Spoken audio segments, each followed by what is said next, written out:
માત્ર અડધો કિલોમીટર માટે ટેક્સીમાં બેઠા ને તો એનું ભાડું 18,000 રૂપિયા વસૂલવામાં આવ્યું. આ ઘટના વિદેશમાંથી આવેલા ભારતમાં ફરવા આવેલા પ્રવાસી પાસેથી મુંબઈ છત્રપતિ શિવાજી એરપોર્ટથી માત્ર 400 મીટરના અંતરે હોટલ આવેલી હતી, એટલે અડધો કિલોમીટર પણ નહોતી. છતાં પણ ટેક્સીવાળાએ 20 મિનિટ અંધારામાં રાખીને એની પાસેથી 18,000 રૂપિયા વસૂલ્યા.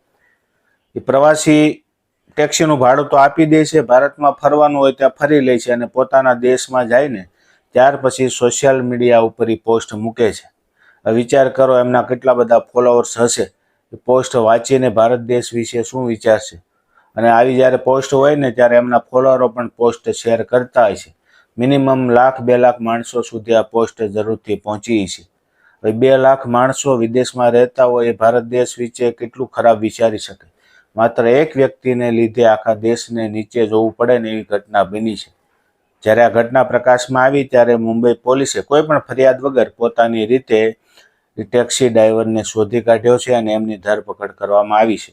સજા શું થશે એ ખબર નથી, પણ માત્ર એક આ ઘટનાથી આખા દેશને શરમજનક સ્થિતિમાં મુકાવવું પડ્યું છે કે બધા લોકો આવા જ હોય એવું મનમાં ધારણા ધાણી લેતા હોય છે. કારણ કે વિદેશની અંદર શું છે, બધા લાખો માણસો કે ભારત ન આવતા હોય. જે નથી આવ્યા એ માત્ર પોસ્ટ ઉપરથી એમના અનુભવ ઉપરથી વાત સાચી માની લેતા હોય છે કે ભારતમાં આવા જ લોકો રહે છે જે તમારી સાથે છેતરપિંડી કરી શકે છે.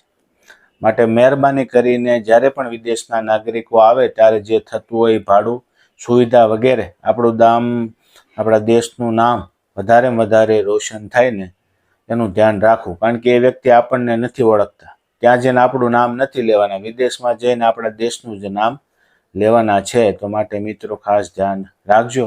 બાકી કંઈ સલાહ સૂચન તમને લાગતી હોય તો જરૂરથી મને કોમેન્ટ કરીને જણાવો.